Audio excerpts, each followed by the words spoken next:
Արաքյալը կորենտացիների եկեղեցուն այսպիսի խոսքս է. իմ սիրտս լայնացած է դեպի ձեզի։ Ես կհավատամ, ես գիտեմ, որ հիմի մեր սիրտը լայնացած է դեպի երկինքը, ժողովուրդ ջան, որ Տերը այնտեղ լեցվի,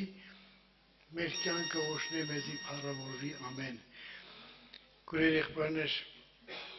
իրապես մենք նորից ու նորից մեծ ողորմություն կտանք գալու Տիրոջ ներկայության առջև։ Սամոս 84-ի մեջ է Երանի կուտանդ մեջ բնակվողներին, նրանք հավիտյան կօրհնեն քեզ։ Աստված երանություն կուտա։ Աստծո խոսքը մեզի երանություն կուտա, որ մենք իրատան մեջ ենք։ Հիմի մենք ստեղ ներկա ենք, թող իր անունը փառավորվի։ Դավիթ թագավորը, քուրեր եղբայրներ, այսպիսի խոսք ունի, գսե ով եմ ես, ով է իմ տունս, որ մինչև այստեղ բերեցիր ինձի։ Եվ գսե դա սա քիչ էր, հեռավոր ժամանակների վրա էլ խոսեցիր ինձի համար։ Քուրեր եղբայրներ, Տերը մեզի մեր բոլոր ճամփեքի մեջ պահել է, մեզի բոլորից շնորհ ու ողորմություն է երել եւ մեզի երկինքն է խոստացել, որ ինչպես որ Ղազարոսի մեռելներից հարություն տվեց ու իր հետ սեղան նստեց, մեզ էլ այսօր սեղան է նստեցրել իր հետ եւ խոստացել է, քուրեր եղբայրներ, այսպիսի խոսքս է. ինչ որ աչք չտեսավ եւ ագանջ չլսեց եւ մարդի սիրտ չընկավ, այն Աստված պատրաստեց իրանց սիրողների համար։ Տիրոջ անունը փառավորվի։ Եվ նաեւ մեկ խոսք էլ հիշադակեմ Նարեգածուց, եւ մենք Աստծո խոսքով բնականաբար աղոթքով հայր մերով այսօրվա պաշտամունքը սկսենք։ Հələ տեսեք Նարեգածին այս ուղղությամբ ինչ կսե։ Դու ոչ միայն հոգ տարար անձիս, այլև փնտրեցիր, ոչ միայն գդար, ով հրաշագործ, այլև սիրագուտ ու անճարելի բարեգործությամբ առար կենսատու ուսերիդ վրա, ու դասակցելով երկնավորներիդ տեղափոխեցիր քո հայրենական ժառանգության մեջ։ Տեսեք ինչ հրաշալի խոսքեր են, ոչ միայն գդավ մեզի, ոչ միայն բերեց մեզի, այլ երկնքի հետ դասակցելով մեզի փառավորեց, իր ժառանգության մեջ դրեց, թող իր անունը փառավորվի, ժողովուրդ ջան։ Այս բոլոր խոսքերը, որ մենք լսել ենք ու նորից կլսենք, թող մեր սրտերը պատրաստե, որպեսզի մենք բոլորս պատրաստվենք իրան դիմավորելու, ամեն։ Հայր մերով սկսենք պաշտամունքը։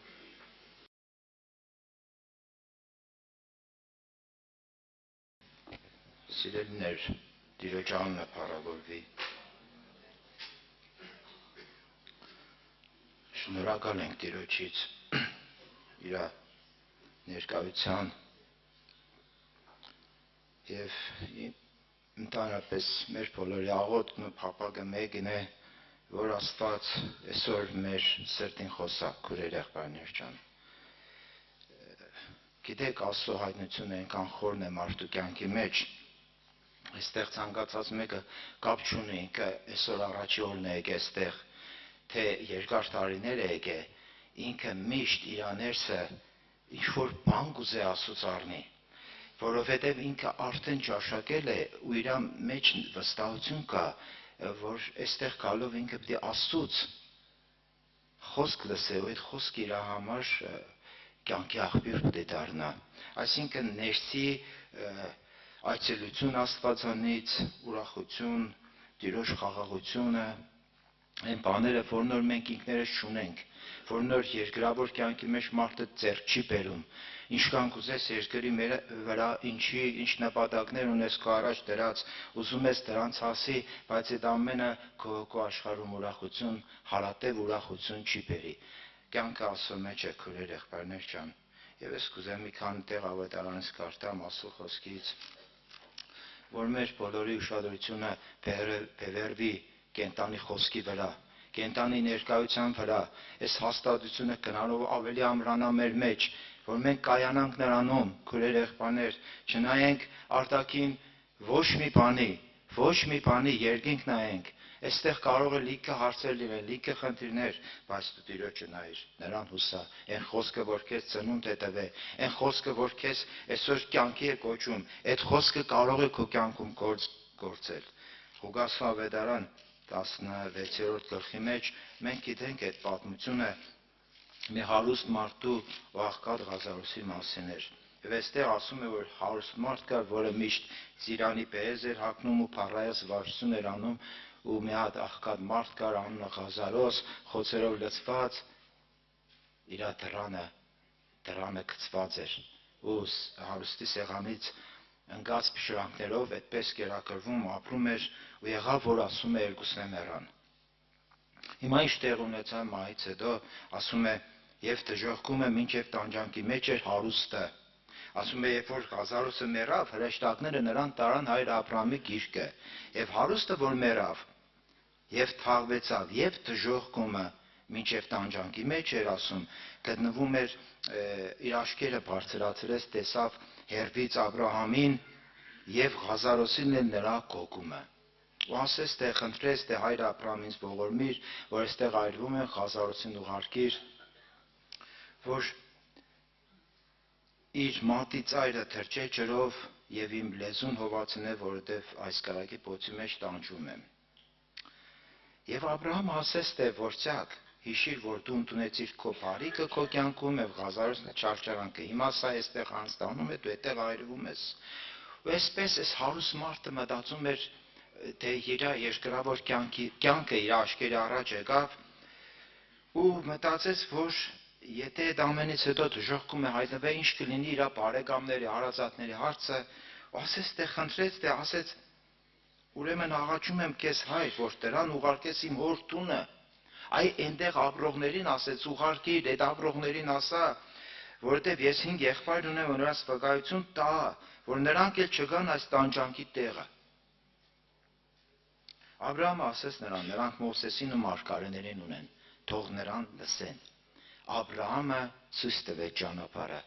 Ասում է, թող նրանք Մովսեսին ու մարգարեներին ունեն, թող նրան լսեն։ Եվ երկրորդ դեպքը, որ գրված է, ես նորից կանդրադառնամ, բայց այն մյուս մասին էլ ասեմ, այդ հատվածը։ Էլի Ղուկաս Ավետարան 24-րդ գլխի մեջ, երբ որ աշակերտները Էմավուս գյուղն էին գնում,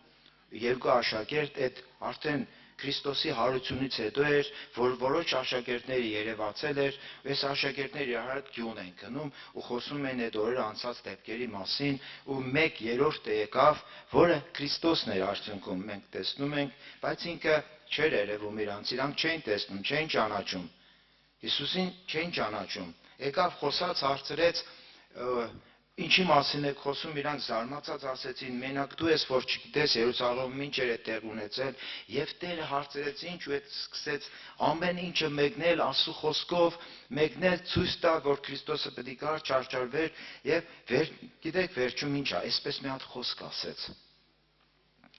24-րդ գլուխ Ղուկասու 25 խոսքն ասում է. «Եվ նա ասեց նրանց, ով անմիտներ եւ թուլասիրներ, հավատալու այն բոլոր բաներին, որ մարգարեները խոսացին»։ Տեսեք, այն դեպքում ասեց Մովսեսի մարգարեներին ունեք,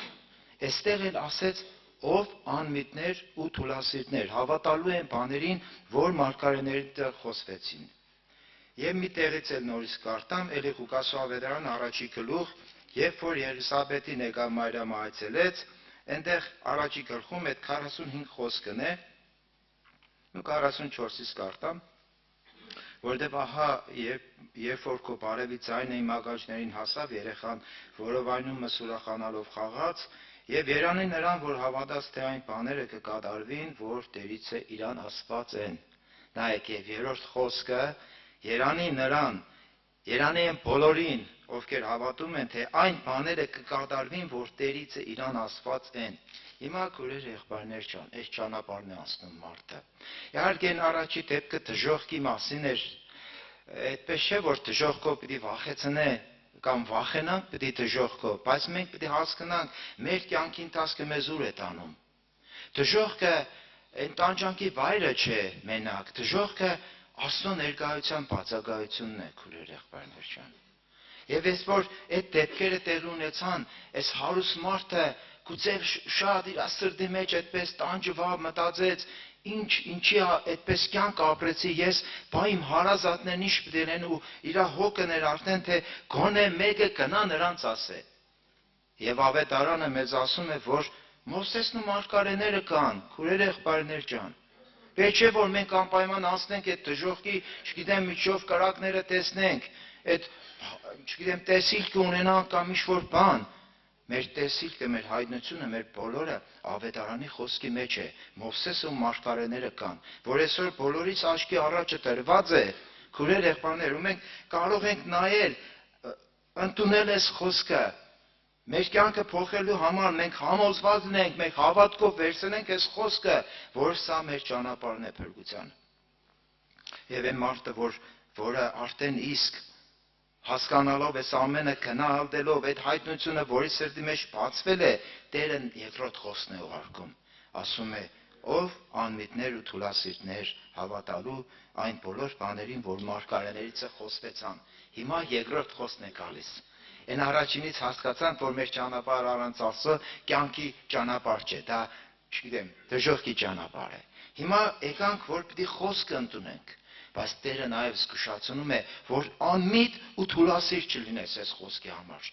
Անմիտ, այսինքն միտք չառնող ու չվախենաս այս խոսքը ընդունես։ Սա քո կյանքի առաջնորդող խոսքն է։ Սա քեզ կյանքի ճանապարհ ուղեկցող խոսքն է։ Ուրեմն միտք առ այս խոսքից, թուլասիրտ մի եղի, որոնե, փնտրե,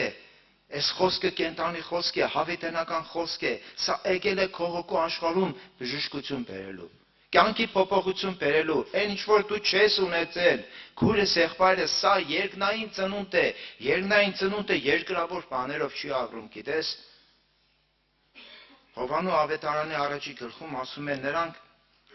ովքեր նրան ընդունեցին, բայց որոնք որ նրան ընդունել, իշխանություն տվեց նրանց Աստծո որդիներ լինելու, որոնք ոչ արյունից, ոչ մարմնի կամքից եւ ոչ մարդու կամքից Աստվածանից ծնվեցան։ Հիմա այն ծնունդը, որ մեր մեջ Քրիստոսի ծնունդն է ապավել, այն խոսքը, որ մեր մեջ։ Հիմա այդ ծնունդը ինքը երկրավոր բաներով ոչ կաճի, ոչ էլ կզարգանա։ Անցալում են, չէ ինչ եմ ուզում ասել, քուրեր եղբայրներ ջան։ Իշքան կուզես, այդպես նպատակներ դիր, հասի նպատակներից։ Լավ գործ ունեցի, լավ տուն, չգիտեմ, ամեն պայման ստեղծ է։ Դա հոգևոր կյանքի ինչ որ մի բան չի ապահովի քո ներսը։ Դա Քրիստոս կյանքի աճին չի նպաստի քո մեջ։ Քրիստոս կյանքի աճը սա երկրավոր ծնունդ չէ, որ երկրավոր բաներով կերակրես, սա երկնային ծնունդ է։ Մարմնի կամքից չեղավ, մարդու կամքից չեղավ, այլ Աստվածանից ծնվեցան։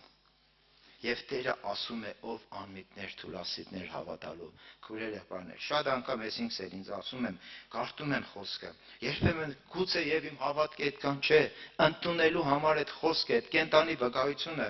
բայց հավատա, որ այս խոսքն է, որ պիտի քեզի կայացնե, որ քեզի հաղթության պիտի տանի, որ քո ներսը պիտի հաստատե, հավատքով հանձնվի։ Շատ անգամ գուցե չենք ընկալում, խորությունը չենք տեսնում, բայց հավատքով ընդունի։ Այդ խոսքը պիտի իր գործը կատարի։ Եվ երրորդ խոսքը, որ նորից հիշեցնեմ, Ղուկաս ավետարանի մեջ էր գրված առաջի գլխում, ասում էր. Երանի նրան, որ հավատաց, թե այն բաները կկատարվին, որ Տերիցը իրան ասված են։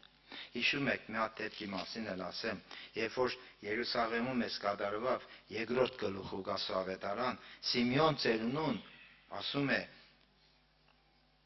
ահա Երուսաղեմում մի մարդ կար, որի անուն Սիմեոն էր, եւ այս մարդը արտար աստվածավախ սպասում էր Իսրայելի մխիթարությանը, եւ Սուրբ Հոգի կար նրա վրա, եւ նրան պատգամ էր եղած Սուրբ Հոգիիցը, որ մա չի տեսնի, մինչեւ որ Տիրոջ Քրիստոսին կտեսնե։ Այսօր բոլորիս կյանքի մեջ կա այս պատգամը։ Մա չես տեսնի, մինչեւ Քրիստոսին տեսնես, այսինքն Քրիստոսին տեսար կյանք ունիս արդեն։ Տերը ասում է, ինձ հավատացողը թե մեռնի թե ապրի, հավիտենական կյանք ունի։ Հիմա այս մարդուն պատգամ էր եղել, ու այս մարդը սպասում էր Իսրայելի փրկությանը։ Եվ ասում է հոգեով եկավ տաճար, երբ որ ծնողքը Հիսուս երեխային բերեցին, որ օրենքի սովորության պես նրա վրա անեն, Նա էլ առավ նրան, ընդունեց իր գիրկը, Աստծուն օրհնեց, ասեց. «Հիմա արձակում ես քո ծառային ով Տեր, քո խոսքի պես խաղաղությունով, որովհետև իմ աչքերը տեսան քո փրկությունը»։ Սպասեց Սիմեոն ծերունին, այդ պատգամը առած, համբերեց այդ օրվան, այնտեղ ասում է երանի նրանով, որ հավատաց, ու այստեղ երանելին տարածվեց Սիմեոնի վրա, որ այս մարդը պատգամ էր առել Աստվածանից ու սպասեց համբերությունով։ Ինչքան ժամ ծերացել էր, գիտեք, դժվար էր, օրերը արդեն շատ դժվարությամբ էր անցկացնում, գուցե շատ անգամ խնդրել էր, մտածել էր, այդպես ասենք, բայց սպասել էր ու այստեղ անմիջապես իր միտքը սա էր, գիտեք, ասում էր հիմա արձակում ես քո ծառային, արդեն այդ փրկությունը եկավ, ինքը տեսավ, ասում է որովհետև իմ աչքերը տեսան քո փրկությունը։ Սպասի Աստծուն, քույրս եղբայրս, մի վախեցի, մի շփոթվի, որտեղ որ չես կարողանում, խնդրե Տիրոջը, նա կգա այդ օգնությունը չի ուշանա։ Ինքը գիտե մեր կարողությունը, ինքը ամեն մեկիս վիճակը գիտե, ինքը գիտե մեր ընթացքը, եթե ինչ-որ միտեղ պակասվում եմ, նորից խնդրում ենք Տեր օգնիր։ Եվ Տերոջ օգնությունը չի ուշանում եւ Տերը կամենում է, որ մենք մինչեւ վերջ համբերող լինենք, սպասող լինենք ու մեր աչքերն է Սիմեոնի պես պետք է տեսնի Տիրոջ փրկությունը։ Թող Տիրոջ անունը փառավորվի։ Ամեն։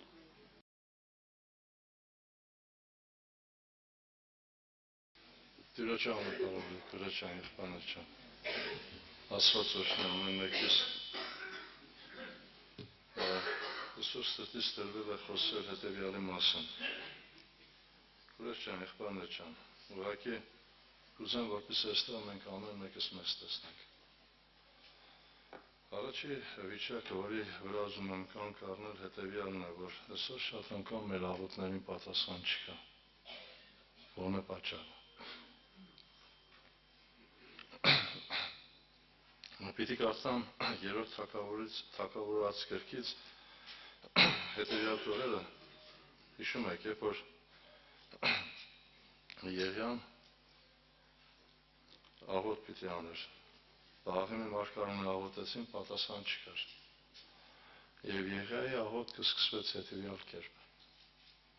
Կարդում եմ 18-րդ գլուխ 30 համարից։ Այն ժամանակ Եղիան ասաց բոլոր ժողովրդին ինձ մոտ եկեք, եւ բոլոր ժողովուրդը եկան նրա մոտ, եւ նա նորոգեց Տիրոջ սեղանը, որ քանթված էր, եւ Եղիան վեր առավ 12 քարեր Հակոբի որդկանց թվի չափ, որ Տիրոջ խոսք եղավ նրան, թե Իսրայել լինի քանը, եւ այն քարերիցը մեկ սեղան շինեց Տիրոջ անունով, եւ սեղանի շուրջը մեկ փոշ շինեց եւ երկու գրիվ սեն կարմիր։ Այնտեղ գրված է, որ հայտերը դրեց ջուրը լցեց եւ աղոթքից հետո պատասխան եղավ Տիրոջից։ Ուղղակի ուզում եմ անդրադառնալ հետևյալին։ Գրված է Եղիան ասաց բոլոր ժողովրդին։ Ինձ մոտ եկեք եւ գրված է բոլոր ժողովրդը եկավ։ Այս մասին բազում անգամ խոսվել, ուղղակի ուզում եմ հարց տալ։ Եթե բոլոր ժողովրդը չկային, Աստված Եղիայի աղոթքին պատասխան կտար, թե չէ։ Մենք պիտի ասենք, այստեղ Եղիայի հավատն է գործում։ Մնացած ժողովրդի գործունեությունը ո՞րն էր։ Հիմի կային չկային, Եղիան պիտի աղոթեր եւ Աստված պատասխանը պիտի տար։ Բայց սրան զուգահեռ ուզում եմ մեկ համարի վրա էլ անդրադառնամ, որտեղ որ անունակալ Տիրոջ խոսքը ինձ եւ քեզ հետեւյալն է սովորեցնում։ Սա գրված է Հեսուի գրքի մեջ, բազում անգամ այս օրինակները տրվել են։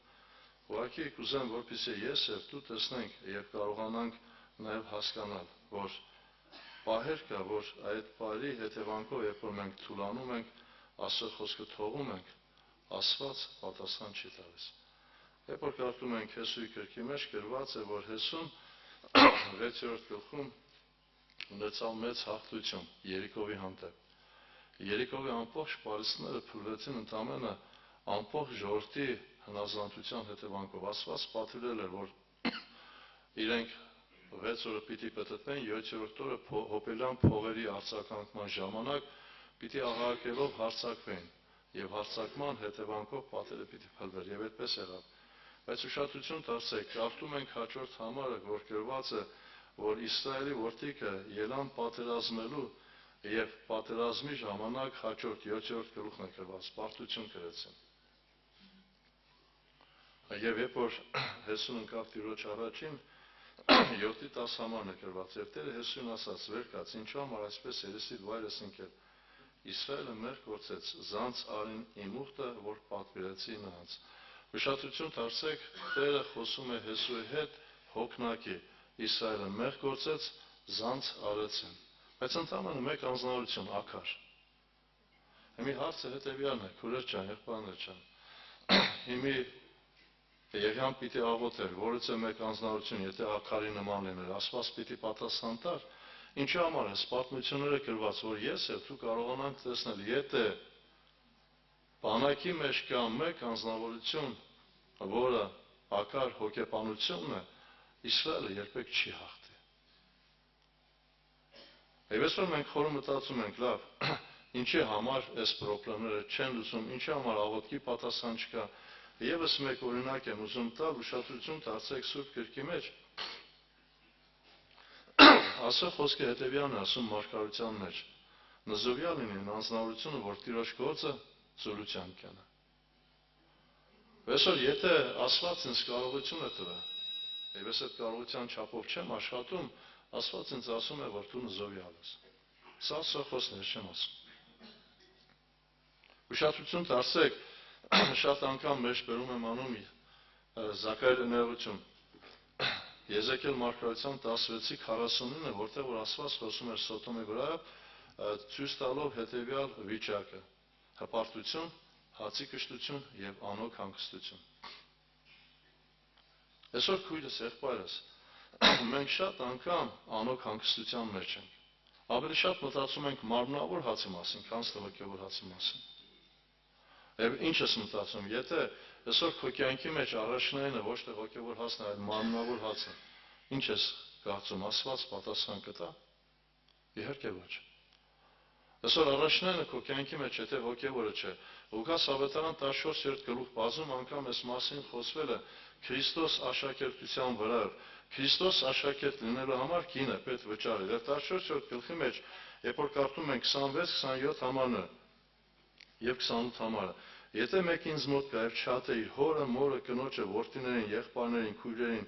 եւ հենց իր անձն է, նա չի կարող իմ աշակերտը լինել։ Իր անձը։ Այսօր մեր ամենամեծ կռիվը ինչի վրայով է։ Ինչի համար ենք կռվում։ Մարմնավորի։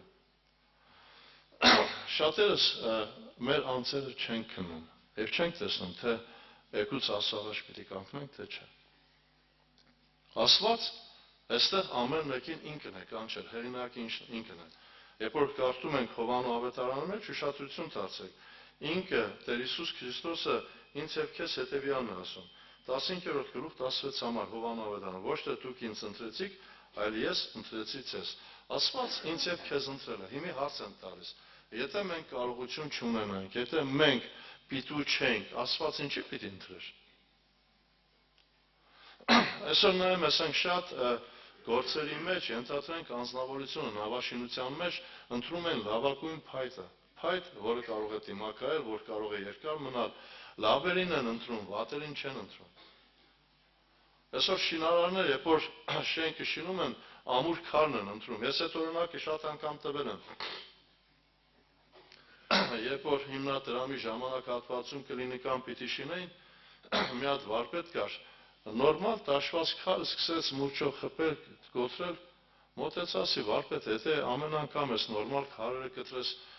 ինչ կլինի։ Ասեց, այս քարը պիտու չէ, ինքը չի կարող դրվել։ Բայց ասում եմ, նա ինչքան լավն է, ինչքան մաքուր է, նորմալ տաշված է, ասեց չէ։ Այսինքն վարպետը գիտեր, որ այդ քարը չի կարող լինել։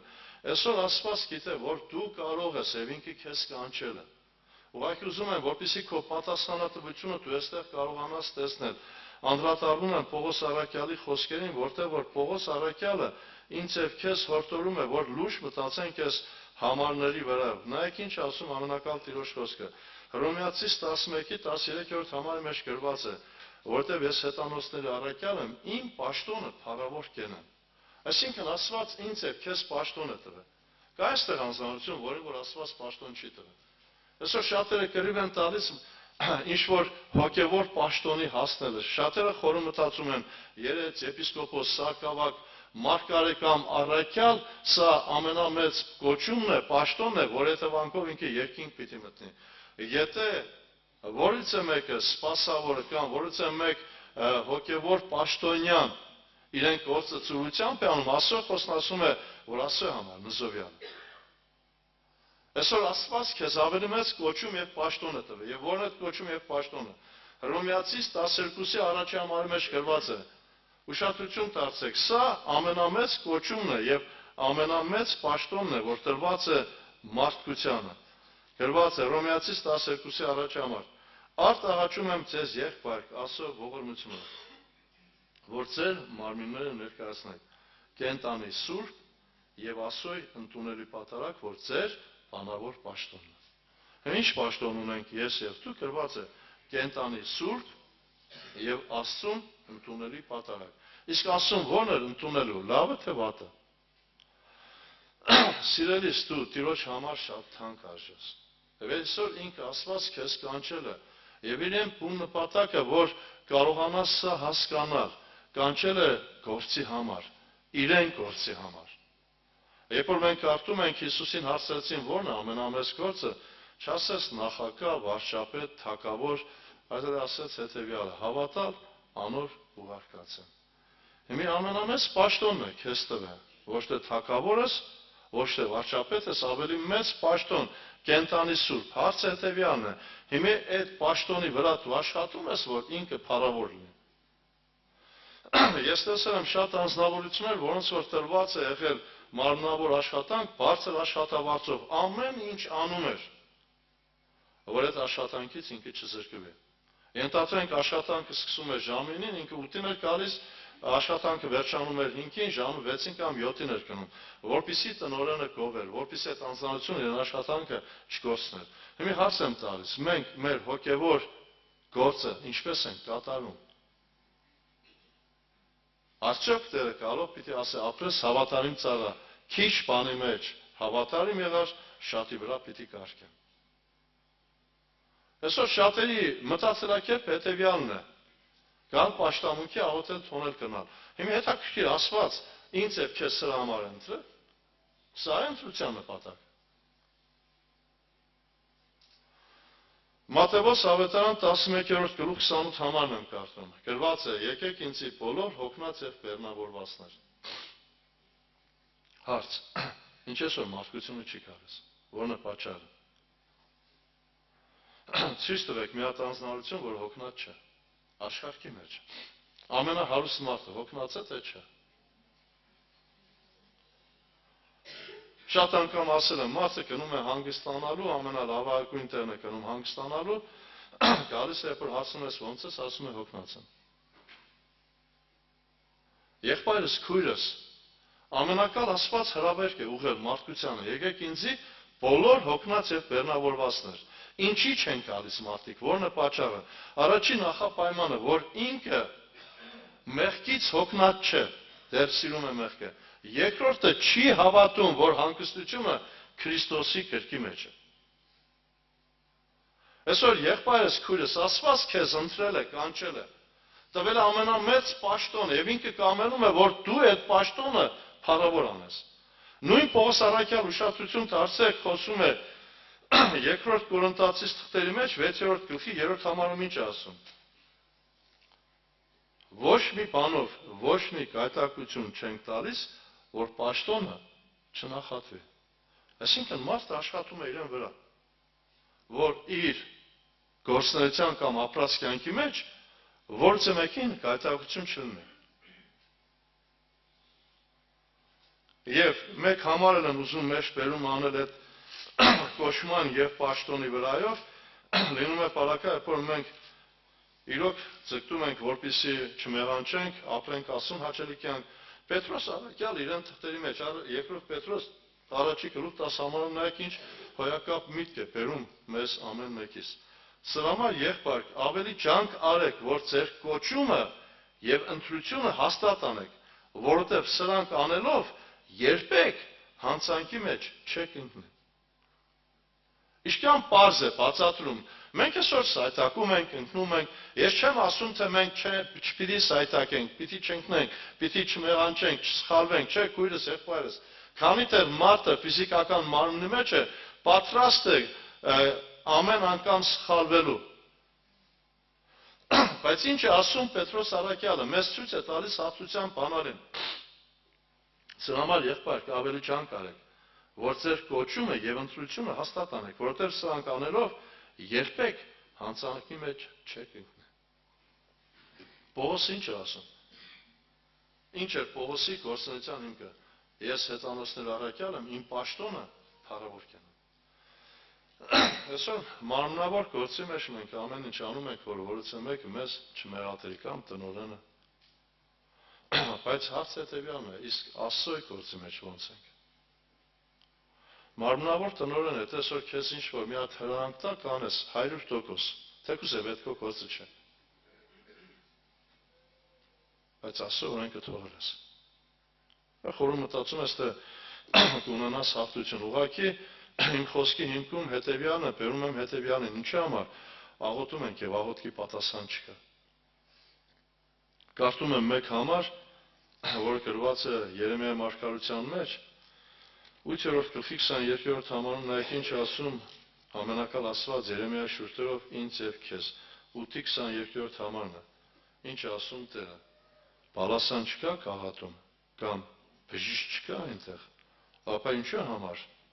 առողջություն չգտավ իմ ժողովրդի աղջիկը։ Բալասան չկա, քուրս ջան, եղբայրներ ջան։ Ուշադրություն դարձեք, մեկի պատճառով պարտությունը եկավ։ Ակար։ Եթե անձնավորությունը իրեն գործը փառավոր չի անում եւ ճիշտ չի կատարում, անպայման խնդրումը պիտի լինի։ Եվ այսօր, երբ որ նայում ենք բազում հիվանդություններ կա, խնդիրներ կա, ինչի պատասխան չկա։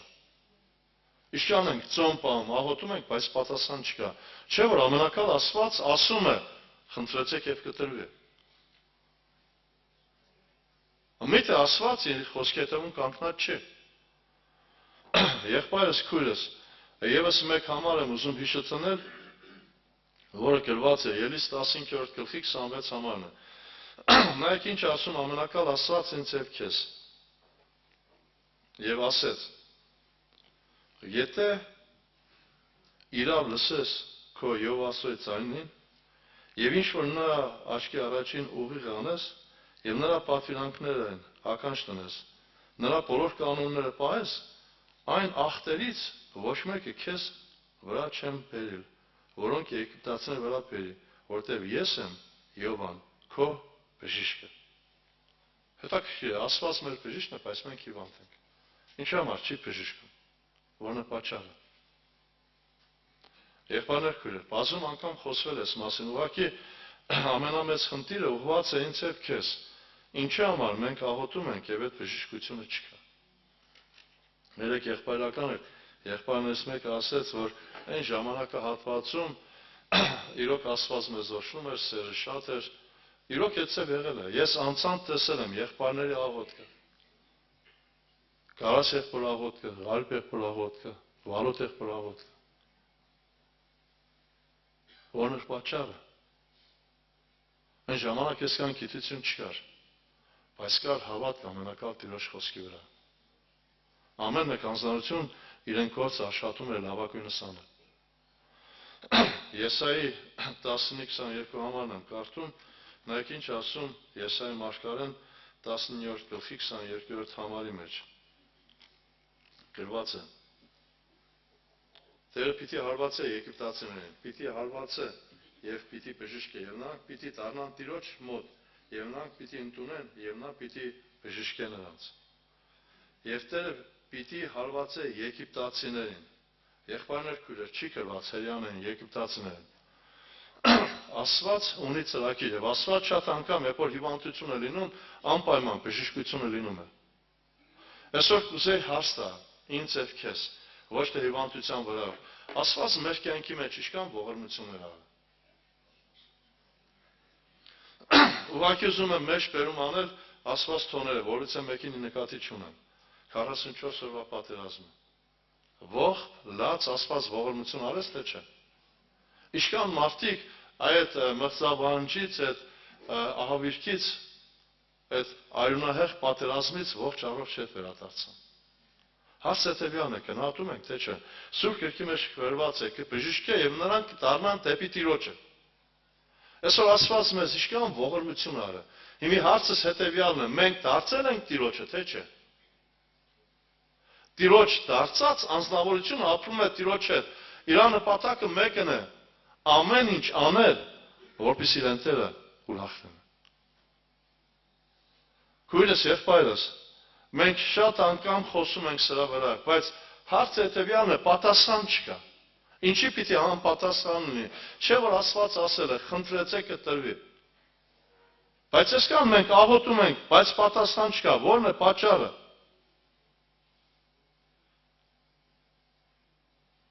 Առաջին նախապայմանը, որ մենք ասել գործը լավ չենք կատարում։ Այսօր ամեն մեկի կյանքում մեջ կա ասել գործ։ Աստված ամեն մեկին կանչել է, չկա այստեղ մեկ անձնավորություն, որը անտեսված է, որը պիտի չգործի։ Շատերը մտածում են, այս մարդիկ սպասավոր են, քարոզիչ են, միայն իրենք են։ Ոչ սիրելիս, ամեն մեկիս է կանչել։ Ամեն մեկիս։ Ամեն մեկը իրեն տեղն ունի եւ իրեն գործունեություն ունի։ Ես շատ անգամ այս օրինակը բերել եմ, եղբայրները շատ լավ կհասկանան։ Երբ որ սրբատաշ քարով տուն են պատրաստում, սրբատաշ քարը ինքը տապան չունի, որ ուղիղ քարի վրա մնա, ինքը հենման կետ չունի։ Երբ որ քարը տնում են քարի վրա, այնտեղ հետևը մի հատ փոքր քար են տնում, վարպետներն ասում են խիպար։ Տնում է այնտեղ յուրա եղբայրը այդ մասնակիցն է, գիտե, տնում է քարը, որպեսզի այդ քարը ուղիղ մնա։ Հիմի հարց եմ տալիս, եթե այդ փոքր քարը չլինի, այդ սրբատաշ քարը ուղիղ կմնա, թե չէ։ Ուրեմն ուշադրություն դարձեք այդ քարի գործունեությունը ավելի մեծ է, քան թե մյուսի, որ սրբատաշ քար երևում է։ Այսօր մարդու օրգանիզմում կան օրգաններ, որոնք որ իրենց մեծ դերն են կատարում։ Շատ անգամ ասում են գույլաղիկը ավելնորդ է։ Գույլաղիկը առաջի հարվածը ինքն է վեսում իրեն վրա։ Ամեն մեկ օրգան ստեղծված է իրեն համար, եւ ամեն մեկ անձնավորություն եկեղեցու կանչված է իրեն գործունեության համար։ Իսկ համար քույրս եւ պայրս, ես եւ դու պիտի մտածենք, որ մեր գործը փառավոր անենք։ Այն ինչ որ հանձնարարական տրված է, Սուրբ գրքի մեջ ինչ էր ասում Տերը, ապրես հավատարիմ ծառա։ Բայց մեկին չգովեց։ Մեկին տվել էր 5, մեկին տվել էր 3, մեկին էլ 1։ Մենք կարդում ենք հետեւյալը, որին որ 5-ը տարեկան էր տվել, նորից 5 աշխատել էր։ Որին 3 էր տվել, 3 էր աշխատել, 2-ն էլ գովեցին, ասեց հավատարիմ ծառա, քչի վրա հավատարիմ եղա, շատի վրա պիտի կարգեմ։ Այն մեկն էլ տարավ պահեց։ Այսօր շատերը սպահել ենք։ Եղբայրս, քույրս, Աստված քեզ համար չի կանչել։ Ես շատ անգամ այդ պատմությունը պատմել եմ, իրական պատմությունը։ Գյուղում 3 ընկերներ են եղել, որոնք որ իրար հետ ապրել են, համերաշ, միշտ իրար հետ են եղել, շատ մտերիմ ընկերներ։ Մեկի հայրը գյուղապետն են, երկուսի հայրերը կարիքավոր։ Եվ լինում է, երբ որ այդ գյուղապետի տղան դպրոցը վերջացնում է, գնում է քաղաք, վերջացնում է մեծ պաշտոնի տեր, դառնում մեծ գումարների տեր, եւ մեկ օր իմանում է, որ իր ընկերները ծանր վիճակի մեջ են։ Մեծ գումար է ուղարկում մեկ ընկերոջ եւ ասելով, կեսը քեզ կվերցնես, կեսն էլ կտաս մեր մյուս ընկերոջը։ Այս մեկը գումարը վերցնելով տուն է առնում մեքենա, անասուններ, գոմն է սարքում, ամեն անգամ մտածելով, որ իր ընկերոջը կհասնի գումարը, այսօր եկուց, եւ մեկ օր լուր է հասնում, որ այդ իր ընկերը սովից մահացել է։ Քուրեր ջան, եղբայրներ ջան, հարց եմ տալիս, ինչ է պատասխան տալու իր ընկերոջը։ Այսօր այնքան մարդիկ կան, որ Աստծո խոսքի սովը կարիք ունեն, մեռնում են առանց Աստծո խոսքը լսելու։ Քո բարեկամը, քո հարազատը, ով պիտի հասցնե։ Ինչու քո պաշտոնը փառավոր չես անում։ Աստված ունի ավելի մեծ պաշտոն։ Առաքյալների շրջանակում, երբ որ մենք կարդում ենք, ուշադրություն դարձեք, իշքան անգամ կարդացել եմ ես համար Մարկոս ավետարան 3-րդ գլխի մեջ գրված է, որ Տեր Հիսուս Քրիստոսը 13-14 համանը վերելավ սարը իր մոտ կանչեց նրանց, որոնց որ ինքը կամեցավ։ Աստված անուն մեզ կանչել է։ Ինքն է կամեցել, որ մենք այստեղ լինենք։ Ինչու համար է կանչել, որն է նպատակը, առաջինը գրված է, որ իր հետ լինեն, եւ երկրորդը, որ ուղարկե քարոզելու։ Այսօր մենք հարց եմ տալիս, սրա մասին մտածում ենք, թե չէ։ Ես երեք եղբայրականին ասեցի, եղբայրս քույրս 24 թվականն անցավ, որից է մեկին դու դարձար միջոց Քրիստոսին գալու, թե քո պատճառով մարդիկ Քրիստոսից հեռացան։ Միայն քարոզելով չէ, չգիտեմ ինչ անելով չէ, պիտի ապրես այդ կյանքը։ Եվ շատ անգամ, երբ որ մենք խոսում ենք, ինչի պատասխան չկա, ինչի Աստված աղոթքին պատասխան չի տալիս, որն է պատճառը, որովհետև ես այդ կյանքը չեմ ապրում, որովհետև ես ասոյ գործը փառավոր չեմ արել։ Ուշադրություն դարձեք, շատ անգամ մենք խոսում ենք երկրի վիճակի մասին, եւ ես կուզեի տեսնել, որ իրոք այս երկրի ամենամեծ խնդիրը, որ այս դժվարությունները կան, հիմնականում հոգևորականն են, եկեղեցին է։ Որտեւ երկրորդ մնացորդած 7-14 համար երբ որ մենք կարդում ենք, նայեք ինչ է ակնարկում Տերը։ Եվ իմ ժողովուրդը, որի վրա կոչված է իմ անունը, խոնարհություն եւ աղոթք կանե, իմ երեսը խնդրե, իրեն չար ճանապարհներից ետ դառնա, այն ժամանակ կլսեմ երկինքից է, կներեմ նրանց մեղքերը, կբժշկեմ նրանց երկիրը։ Հիմի մեր երկիրը բժշկվելու համար ինչ է պետք։ Երեմիա վարքարության մեջ ասում էր, բալասան չկա գաղատումը։ Կամ բժիշկ չկա։ Աստծո խոսքը ինձ եւ քեզ ելիցի մեջ ասում էր, ես եմ քո բժիշկը։ Որտեղից է խնդրեմը։ Այսօր ես չեմ տեսնում, որ հեղինակը ես եմ։ Եղբայրս, քույրս, դու չես տեսնում, որ հեղինակը դու ես։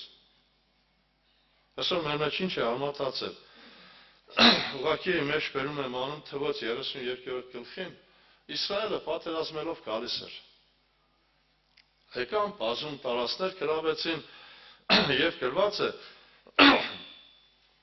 Գադի Ռուբենի որդիկը մոտեցան Մովսեսին եւ Եղիազար քահանային ինչ ասեցին։ Այս տարածքը շատ լավ տարածք է։ Անասնապահության։ Մենք էլ անասնապահներ ենք, անասուններ ենք շատ։ Թող որ մենք ստեղ մնանք եւ մեր անասուններով ապրենք։ Ուշադրություն դարձեք Մովսեսին ինչ ասեց Գադի որդկանց եւ Ռուբենի որդկանց։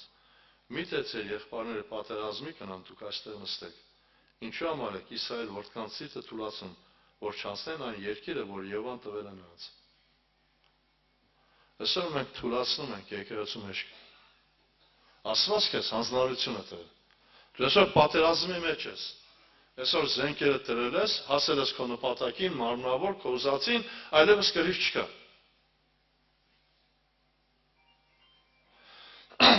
Նորից եմ խնդրում ներողություն, որից մեկին չեմ ակնարկում։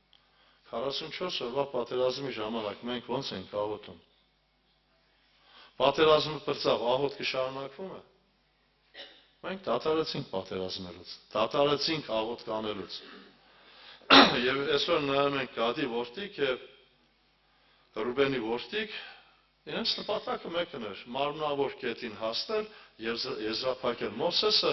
բարգացավ իրանց վրա, ինչ ասեց։ Սա ինչու համար է Իսրայել որդկանց մեջքը թուլացնում։ Այսօր ես եւ դու, եթե մեր հանձնարարությունը, մեր կանչվելու վիճակը լավ չենք կատարում, եկեղեցու մեջ կթուլացնում ենք։ Սիրելիս, մենք պետք է սրան իրոք հավատանք ընդունենք։ Ես չեմ հավատում, որ Աստված այստեղ մեկին կանչել է, որ հետագայում ավելի մեծ դատապարտության առաջ կանգնեցնի։ Չեմ հավատում մեկին կանչել է, որը պիտու չէ։ Լինում է պարակայ, որ անձնավորությունները մեջ բերում են առնում Պողոս Արաքյալի խոսքերը, որ գրված է Կորինթոս եկեղեցու մեջ։ Այսօր շատերը ինչ են մտածում, որ իրանք անկարող են, որ իրանք լավը չեն, քույրեր չան, եղբայրներ չան, միտք ուզում են ճիշտ հասկանալ։ Առաջի Կորինթացիս առաջի գլուխը, որ մենք կարդում ենք 26 համարից կարդեմ։ Գրված է. հենց ձեր կոչումին մտիկ արեք, եղբայրներ, որ ոչ թե շատ իմաստությունները մարմնի կողման եւ ոչ շատ զորությունը եւ ոչ թե շատ ազնվականներ, այլ այս աշխարհի հիմարներին Աստված ընտրեց, որ ամաչացնեն իմաստուններին եւ աշխարհից տկարներին Աստված ընտրեց, որ ամաչացնեն զորավորներին։ Աշխարհի անտոմներին եւ անարգվածներին Աստված ընտրեց, որ ոչինչներին, որ մի բան լինողներին ոչնչացնեն, որ ոչ մի մարմին չբացնա նավաճին։ Քուրեր ջան, եղբայրներ ջան, շատերը միտքը սխալ են հասկանում։ Ամենակալ Աստված Պետրոսին, որ այդքան կիրթ չէր, ընտրեց եւ Պետրոսի միջոցով իրեն անունը փառավորեց։ Պողոսը կրթված էր, գամաղելի ոտքերի տակ մեծացած,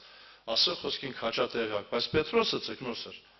Մեծ մաս երբ որ մենք նայենք ցկնոցներին եւ այս անկիրթ մարդկանց միջոցով ինք իրեն անունը փառավորեց։ Սիրելիս, Աստված ընտրում է լավագույններին։ Ես այդ օրինակ շատ անգամ տվել եմ։ Եթե որից է մեկը մի հատ բիզնես տնի, մի հատ գործ տնի, կընտրի լավագույն մասնակիցներին։ Եթե վերցնենք հիվանդանոցը սպացել եւ պետությունը ասում է, որ քո հիվանդանոցը պիտի լինի ամենալավագույնը, հարցը հետեւյալն է, ում կտանես քո մոտ աշխատելու։ Ենթադրենք քո եղբայրը մասնակից չէ, բժիշկ չէ, կտանես։ Առաջի վիրահատության ժամանակ ինքը կմահանա։ Կընտրես ամենալավագույն բժիշկներին։ Հիմի հարց եմ տալիս, Աստծո գործն է, մեզ թե բժշկության։ Հիմի Աստված քեզ որպես լավագույն ընտրել է, որպես իրեն գործը առաջանա, չի ընտրել, որ իր գործը պրավալիտա։ Այսօր ես սա պիտի հասկանամ, պիտի ընդունեմ։ Եվ ամենամեծ խնդիրը հետևյալն է, որ ես Աստծո անունը չեմ փառավորում։ Լոկ մենակ գալով աղոթելով ասելով փառք քեզ Աստված, Աստված այսպես չի փառավորում։ Ամբողջ տիեզերքը Աստծո փառքը կպատմի։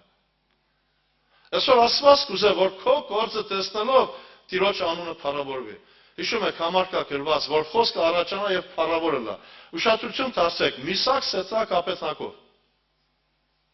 3 երիտասարդներին գցում է Նաբուկոդոնոսորը կրակենոցի մեջ։ Ընդամենը մեկ նախապայման կար, եթե իրենք Նաբուկոդոնոսորի կանգնած արձանին դուրայի դաշտում երկրպագություն անեն, պրոբլեմ չէին ունենա։ Եվ այս 3 երիտասարդները ուշադրություն դարձեք, ինչպես փառավորեցին ամենակալ Տիրոջը։ Երբ որ 3-ին գցեցին կրակենոցի մեջ, գրված է, որ այդ գցողները մահացան, կրակից այրվեցին։ Բայց թագավորը ինչ տեսավ, կարդում եմ Դանիել մարգարության 3-րդ գլուխ 24 համարից։ Այն ժամանակ Նաբուկոդոնոսոր թագավորը ապշել էր եւ շտապելով վեր կացավ, խոսեց եւ ասաց իր խորհրդականներին, չէ՞ որ մենք 3 մարդ գցեցին կրակի մեջ, կապած։ Նրանք էլ պատասխանեցին եւ ասացին թագավորին. այո, ով թագավոր։ Նա էլ պատասխանեց եւ ասաց. ես 4 մարդ եմ տեսնում, արձակված ման են գալիս կրակի մեջ։ Եվ վնաս չկա նրանց վրա, եւ 4-րդի կերպարանքը աստվածների որդու նման։ Շարունակությունը։ Նաբուկոդոնոսորը պատասխան տվեց եւ ասաց. Օրհնյալ է Սեդրակ, Միսակ, Աբեդնագովի Աստված, որ ուղարկեց իր հրեշտակին եւ ազատեց իր ծառաներին, որ նրանք ապավինեցին եւ թագավորի խոսքը անարգեցին։ Իրենց մարմինները տվեցին, որպեսզի չպաշտեն եւ չերկրպակեն ոչ մի աստծո, բացի իրենց Աստվածանից։ Եվ ինձանից հրաման է դուրս գալիս, որ ամեն ժողովուրդ, ազգ եւ լեզու, որ սխալ բան ասե, Սեդրակ, Միսակ, Աբեդնագո Աստծո հետ պիտի կտոր հոշոտվի եւ նրա տունը աղբանոց պիտի դառնա, որովհետեւ չկա մեկ ուրիշ Աստված, որ կարող լինի այսպես ազատել։ Այն ժամանակ թագավորը հաջողություն տվավ Սեդրակ, Միսակ, Աբեդնագովին Բաբելոնի գավառում։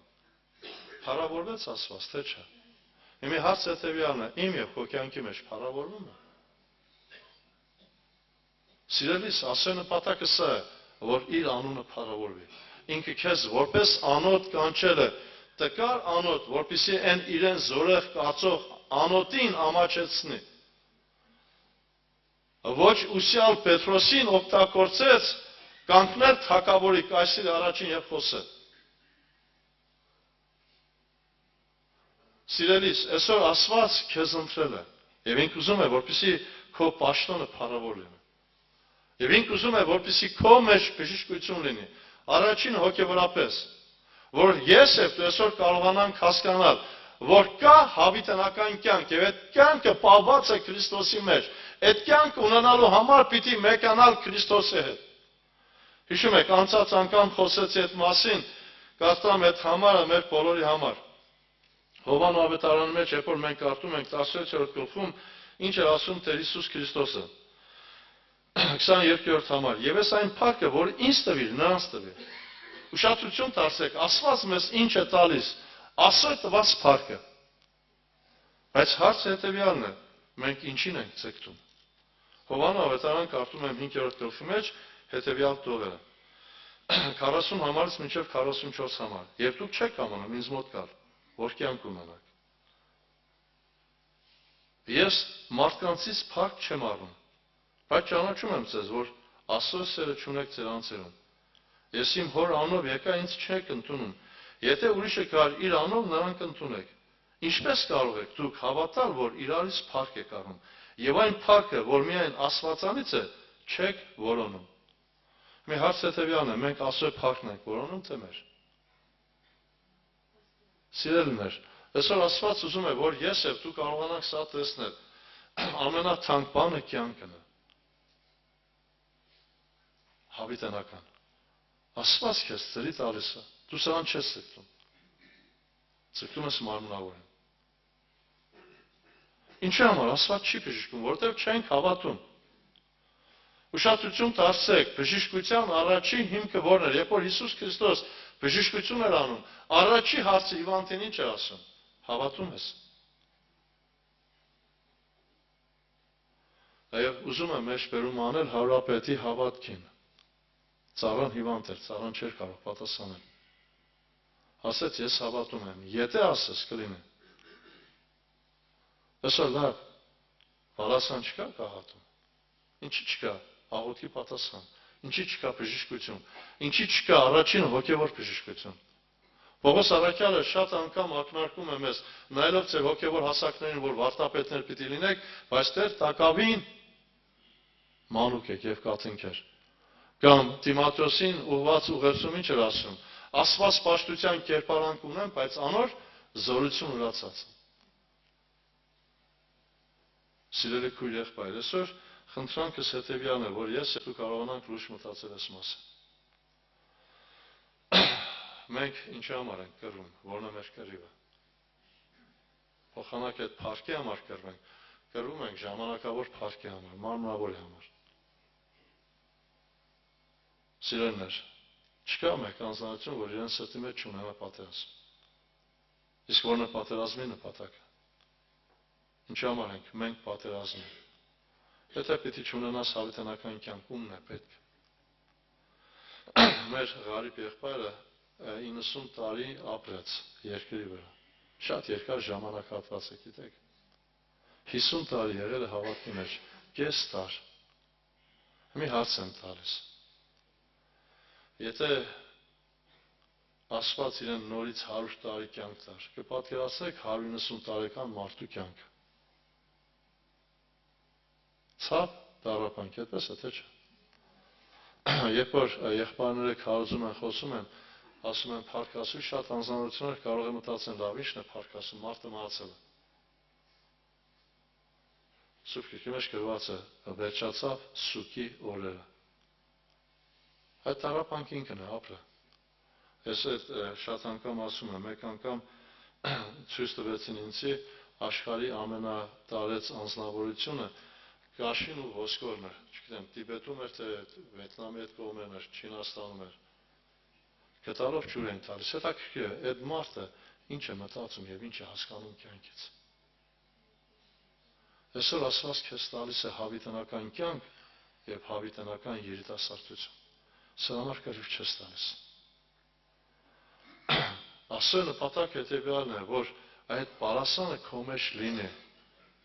որ դու հասկանաս, որ Աստված չի եկել ժամանակավոր բժշկության համար, ժամանակավոր բժշկություններ է տալիս, ինքը եկել է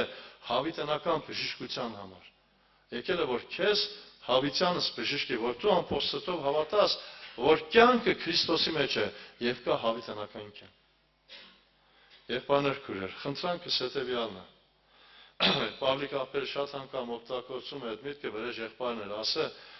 ասել էր հետևյալ միտքը. մեկ հոգու փրկության համար արժե ամեն բան տնել կամ զոհասեղանին հանել։ Մեկ հոգու փրկության համար։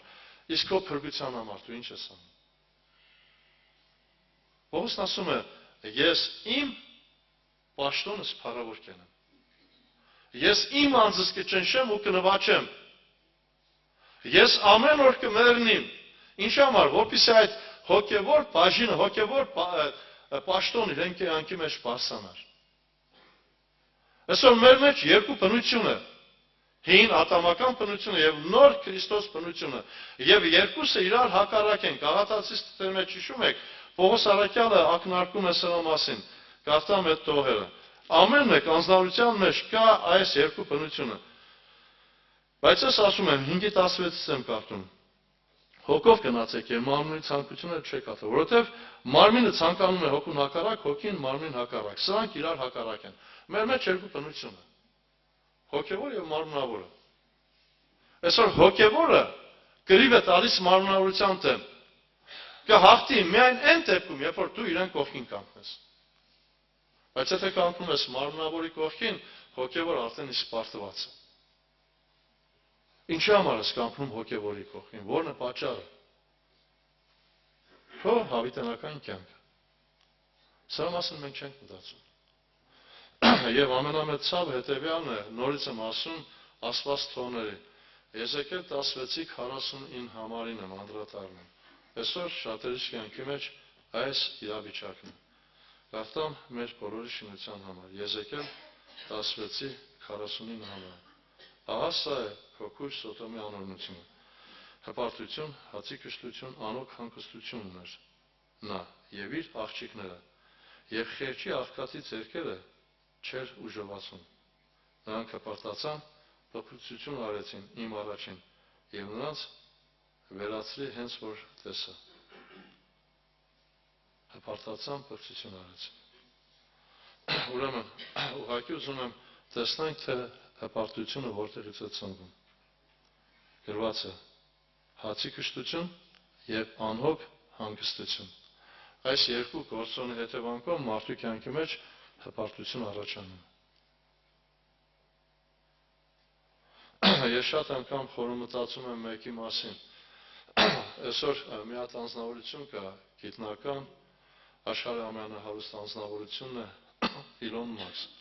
450 միլիարդ դոլար գումարում է։ Հետաքրքիր է, մարդը այդ 490 միլիարդը կարող է ուտել։ Ինչ է հավաքը։ Այսօր քույրեր ջան, եղբայրներ ջան, մարդը հավատում հետևյալն, որ երկյուրա կյանք կա։ Եվ ինքը մարդկանցից է փառք փնտրում։ Դեռ ինչ է ասում, ինչպես կրնակ դուք ինձ մոտ գաք կամ հավատաք, երբ որ իրարից փառք եք առնում։ Ամենահարուստ անձնավորություններից մեկի խոսքն եմ ուզում կարդալ մեր բոլորի շինության համար։ Այս անձնավորությունը ապրել է, ունեցել է, բայց գրել է հետևյալ տողերը։ Ինձ հետ քեզ համար։ Խոսքը Սողոմոն իմաստունի մասին է։ Ամենահարուստ եւ ամենաիմաստուն անձնավորությունն էր։ Հիշեք տողերը, որտեղ որ գրված էր. ամեն 3 տարին մեկ անգամ Թարսիսից նավեր կուկային բեռնավորված ոսկի արծաթ փղոսկր։ Նավեր, ոչ թե մեկ նավ։ Եվ ինչ է կրում, արծաթ սիրող արծաթի չի կշտանա, եւ ոչ էլ հարստություն սիրող եկամուտից։ Սա էլ է ունայն, բարիքները շատանալի շատանում են նրա ուտորներ, ուրեմն նրա համար ինչ շակ կա, բացի իրեն աշխովը տեսնելուց։ Քասր է գործավորի, քունը թե քիչ ուտենա, թե շատ, բայց հարստեկշտությունը նրան թող չի տալիս, որ նա հանգիստ քնա։ Տեսա, որ մի վատ ցավ կա արեկակի տակին, այսինքն այն հարստությունը, որ պահում է իր տիրոջ ցախորտության համար։ Քույրս, եղբայրս, այսօր ցկտիր հոգևոր հարստության։ Մեծահարուստը, երբ որ մոտեցավ, լավագույն բաժին էր ուզում, ասեց ինչ անեմ, որպեսզի երկինքի արքայություն ժառանգեմ։ Բայց Տեր Հիսուս Քրիստոս Ղուկաս ավետարան 18-րդ գլխին ցույց տվեց, որ այս երիտասարդի այդ առաջարկը կամ կամքը լոկ խոսքը։ Տերն ասեց. «Պատվիրաններ գիտես», ասեց մանկուցը վեր պահել եմ։ Հաջորդ խոսքը գրված է. «Մի բան տակավին պակաս է քեզ։ Ամեն ինչ որ ես ծախիր աղքատներին թույլ եւ կանցեր կմնաս երկնքում։ Եվ եկ հետևիր ինձ։ Նա էլ այս լսելով տրտմեց, որովհետեւ սաստիկ հարուստ էր։ Հիսուսն է, երբ որ նրան տրտմած տեսավ, ասաց. Ինչպես դժվար կմտնի ասարքայություն նրանք, որ ստացվածներ ունեն, որովհետեւ ավելի հեշտ է, որ ուխտը ասերի ծակով անցնի, քան թե հարուստը Աստծո արքայություն մտնի։ Խնդրանք է, այսօր մեզ պետք է հոգևոր հարստանալ։ Խոսքը առաջին ինձ եւ քեզը։ Խնդրանք է, քուրեր ջան, եղբայրներ ջան։ Եվ ամենամեծ ցավը հետեւյալն է, ինչի համար մեր աղոթներին պատասխան չկա։ Սկայական բանակ է աղոթում ենք, բայց պատասխան չկա։ Որն է պատճառը։ Որովհետև պաշտոնը փառավոր չենք անում, չենք ապրում այն կյանքը, որ Աստված մեզանից պահանջում է։ Ուղղակի խնդրանք է, ինքդ քեզ հաստո, քո ապրած կյանքը քեզ բավարարում է թե չէ։ Քո ապրած կյանքը դու ինչ ես գնահատում։ Բավարար թե անբավարար։ Հիշիր հետևյալը, քո պատճառով կարող է եկեղեցին ունենալ թերություն կամ պրոբլեմ կամ խնդիր։ Մենք պիտի ասենք, ես կան մարդիկ կամ այո կան։ Իսրայելի բանակը ավելի մեծ էր։ 50 Աստծո խոսքով ապրող անձնավորություն էր։ Աստծո ձայնը լսող։ Աստված Հեսու հետ 3x3 խոսում էր, ինչպես խոսում էր Մովսեսի հետ։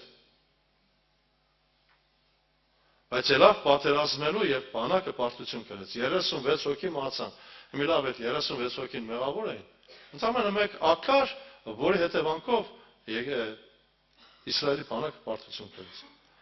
Այսօր աղաչում եմ բոլորիս, ժամանակահատվածն է, որ սուրբ կյանք ապրենք։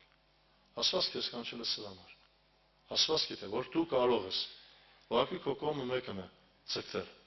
Այդպես Աստված քո կյանքի մեջ կփառավորվի։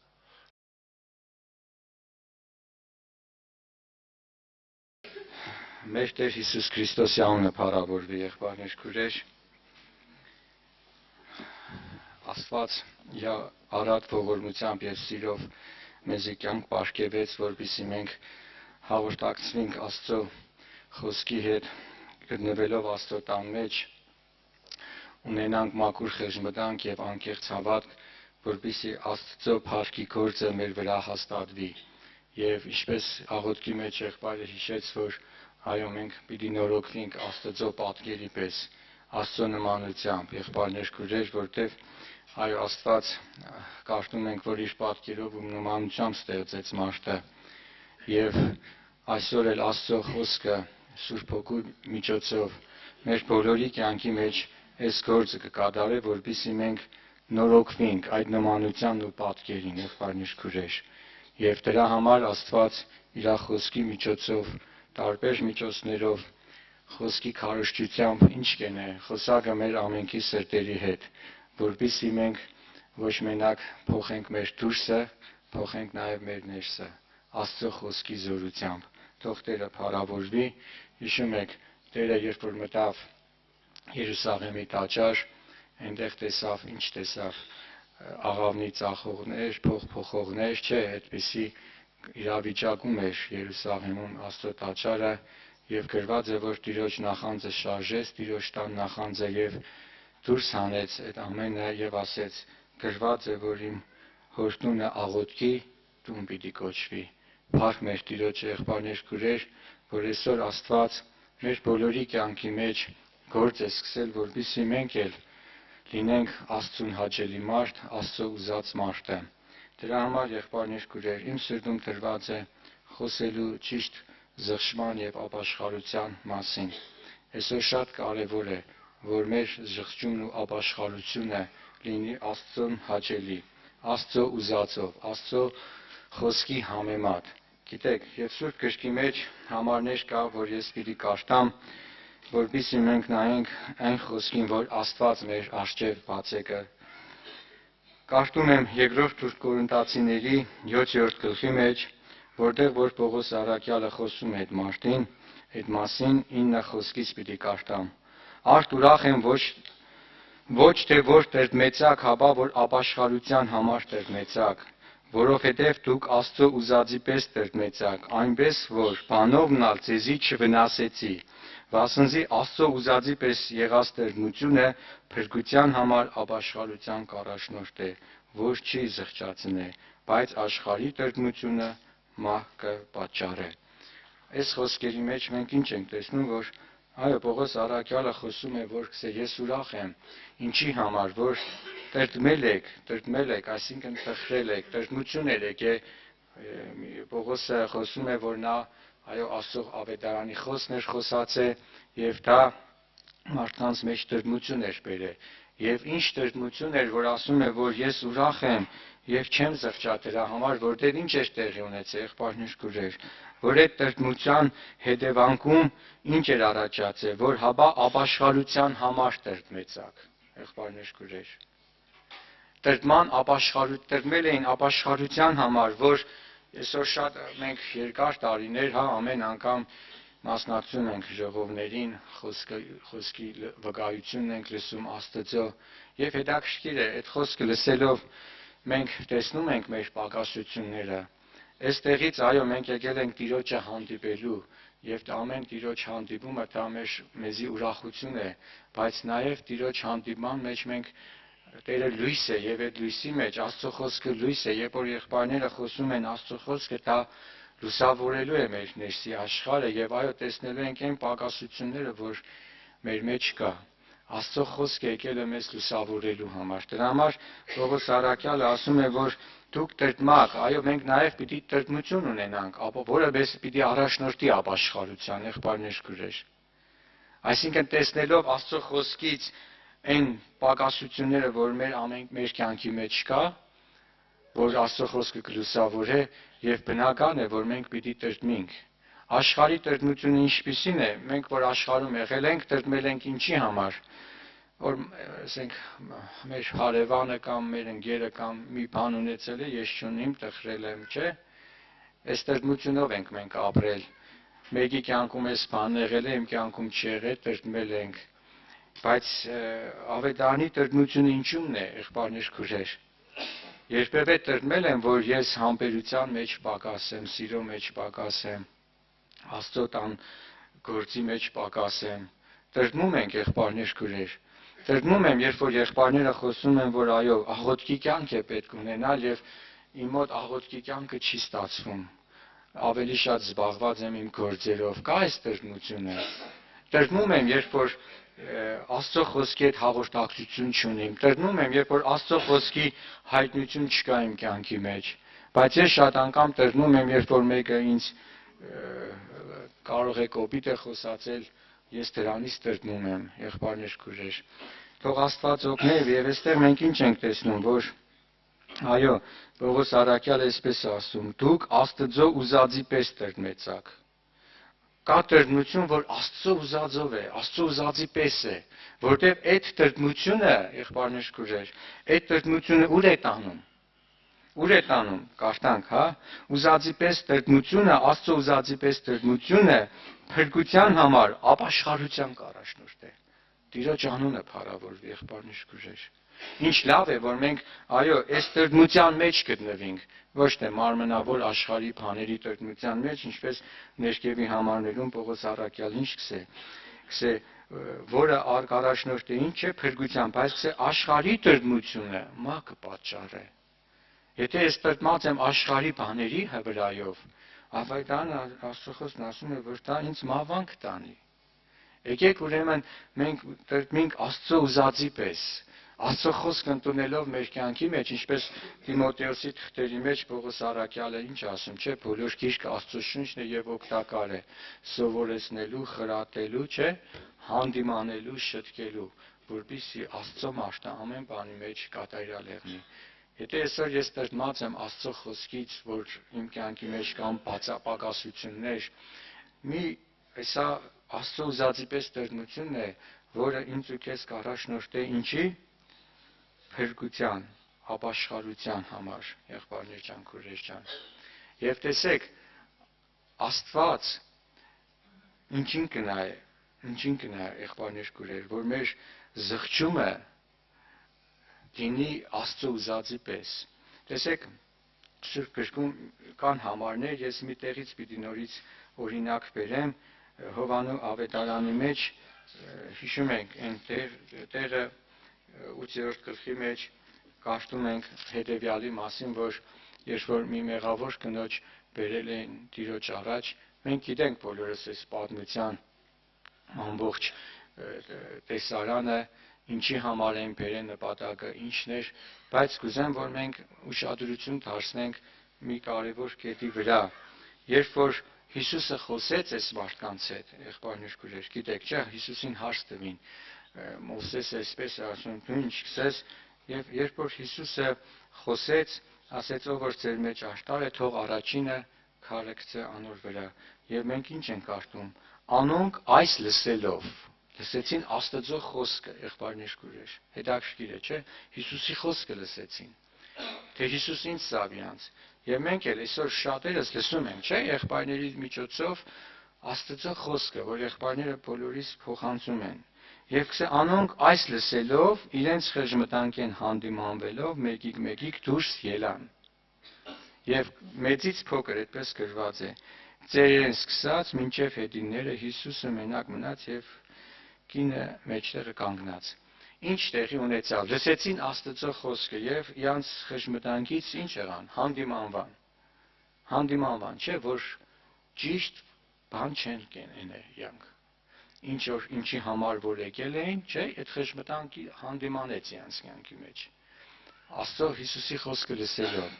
Այսօր մենք էլ շատ անգամ լսում ենք, չէ՞, Աստծո խոսքը, եղբայրներ քույրեր, եւ իրոք հանդիմանվում ենք, չէ՞։ Այ եղբայրը ճիշտ է, ես այս բանի մեջ պակաս եմ,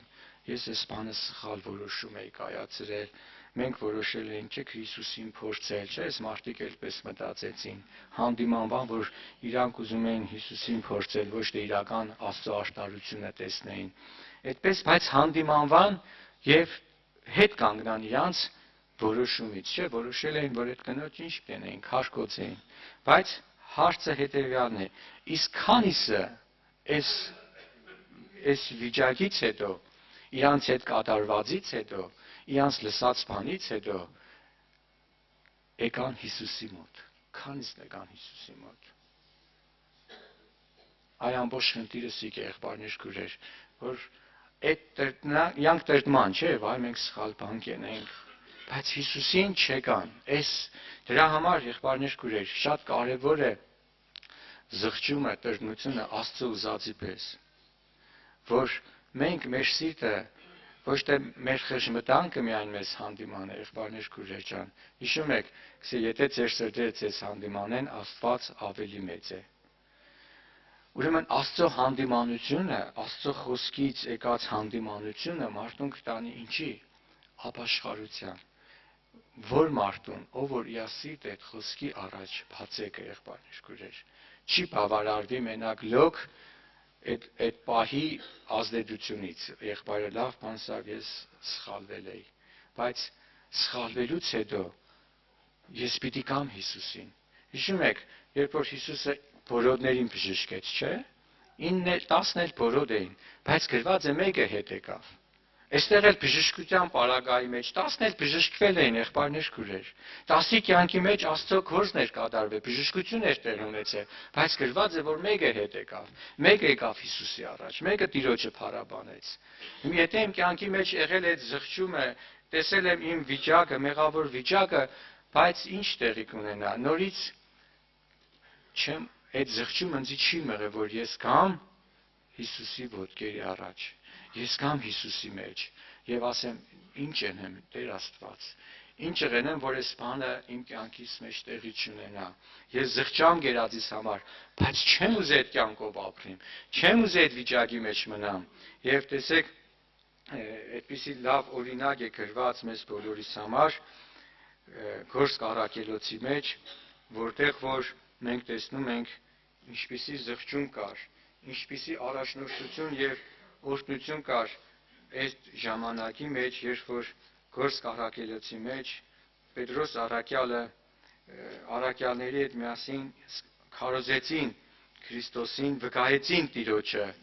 Աստծո փրկությունը մարգարեներից սկսելով վկայեցին Եվ այդտեղ մեծ բազմություն էր հավաքվել, ովքեր որ լսում էին առաքյալների խոսքը, եղբայրներ քույրեր, լսում էին առաքյալների խոսքը, եւ առաքյալների խոսքը լսելուց հետո տեսեք ինչ տեղի ունեցավ։ Ես կուզեմ այդ համարը կարդամ Գործք առաքելոց 2-րդ գլխի մեջ, այսպես է գրված։ Ուրեմն կարդում եմ 36 խոսքը։ Հետաքրքիր է այս խոսքը։ Արաքյալ Պետրոսը այսպես է ասում. «Ուստի բոլոր Իսրայելի տունը ճշմարտապես թող գիտենա»։ Առաքյալը խոսում է Իսրայելի տան հետ, Աստծո ժողովրդի հետ, որ ասում է ուստի Իսրայելի բոլոր տունը թող ճշմարտապես գիտենա, որ ինչ պիտի գիտենար, ճշմարտապես թող գիտենա, թե Աստված զանիկա Տեր ելերավ, օձյալ այն Հիսուսը, որ դուք խաչեցիք։ Եվ պատկերացնեք, երբ որ մենք լսում ենք մեր եղբայրները, որ խոսում են Աստծո խոսքից ու տեսնում ենք մեր պակասությունները։ Եվ այստեղ էլ առաքյալը խոսում է, որ ինչ էր տեղ ունեցել։ Հիսուսը, որին դուք մերժեցիք, չէ՞, մի քանի օր առաջ Հիսուսին մերժել էին, խաչն էին հանել։ Եվ մի առաքյալը խոսակցի այն Հիսուսը, որ դուք մերժեցիք, այսինքն խաչեցիք, չընդունեցիք, բայց նա էր Աստծուց ուղարկվածը, օձյալը եւ Տերը։ Եվ երբ այս լսեցին, ինչ տեղ ունեցավ, եղբայրներ քույրեր, ոչ թե իրանք զղջացին, ասենք ինչ էին արել այդ արարքների մեջ, հա, մերժել էին, վատ խոսքեր էին ասել, նույնիսկ կարող է, չէ, անպատիվ բաներ ասեն, այնտեղ ծաղրել էին, Տիրոջը անարգել էին, խաչն էին հանել, եղբայրներ քույրեր, հարցը այդ գործողությունները չէր,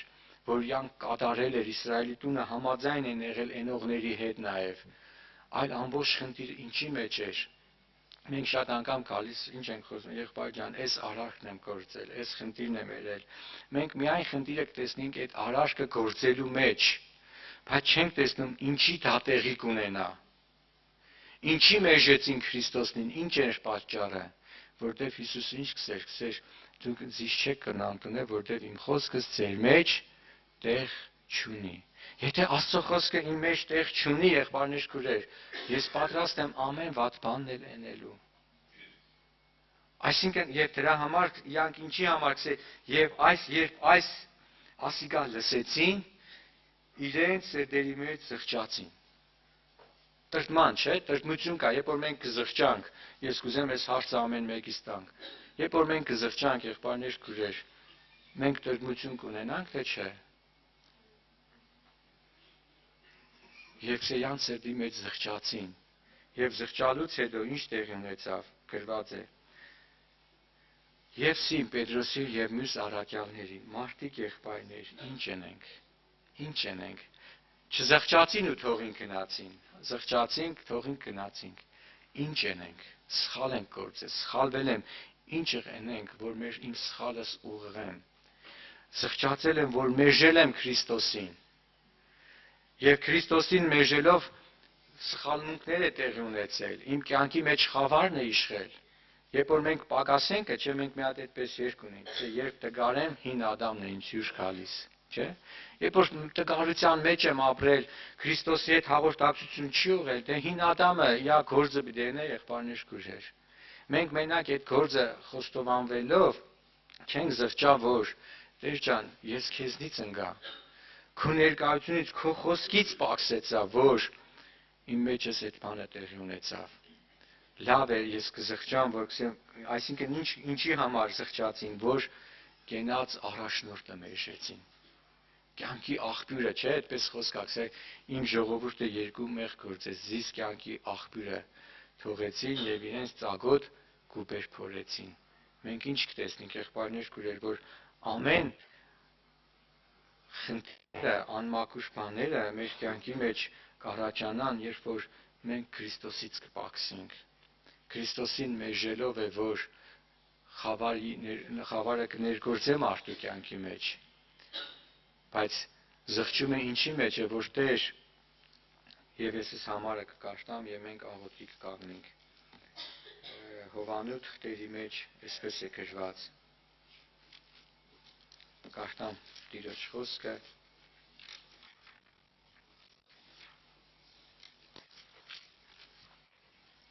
առաջի թողտովանու առաջի գլխի մեջ։ Հետաքրքիր է, առաքյալը Հովհաննեսը Հիսուսի աշակերտն էր եւ այսպիսի խոսքեր է գրում. եթե ասենք թե անոր հետ հաղորդակից ենք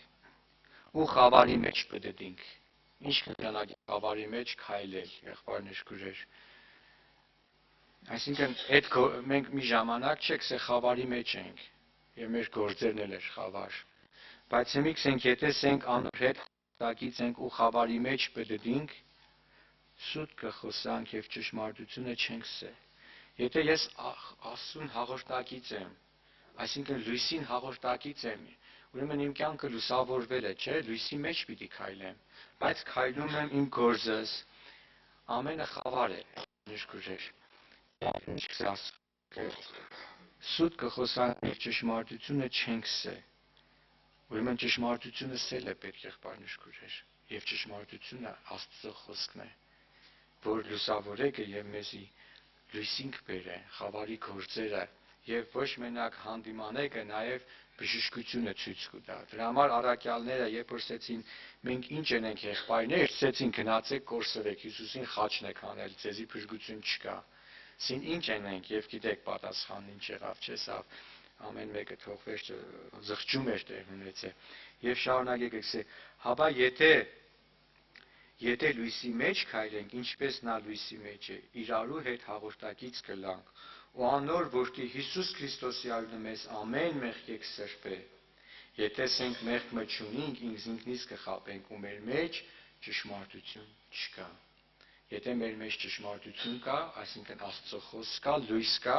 լույսը խավարի մեջ ինչ կնե, լուսավորեկը ցույց կտա խավարի գործը, ցույց կտա արմատը եւ ցույց կտա բժշկությունը, ցույց կտա ճշմարիտ զղջումը։ Դրա համար առաքյալը ասել, երբ որ տրտմակ, Աստծո ուզածի պես տրտմակ, այդ տրտմությունը չբերավ ուղագի քարերը գցինք, թողինք գնացինք։ Այդ տրտմությունը ինչին տարավ, լույսի հետ հաղորդակցվելուն տարավ, եղբայրներ ջան, քուրեր ջան։ Եվ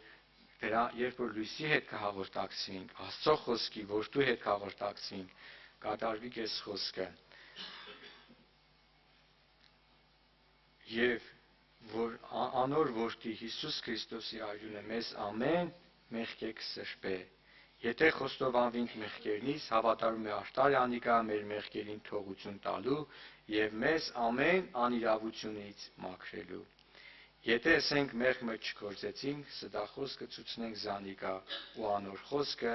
մեր մեջ չէ։ Բայց եթե Աստծո խոսքը մեր մեջ է, եղբայրներ քուրեր, այդ խոսքը կլուսավորե եւ կտանի Քրիստոսին, Քրիստոսի հետ հաղորդակցվելուն։ Թող Տիրոջ անունը փառավորվի։ Ամեն։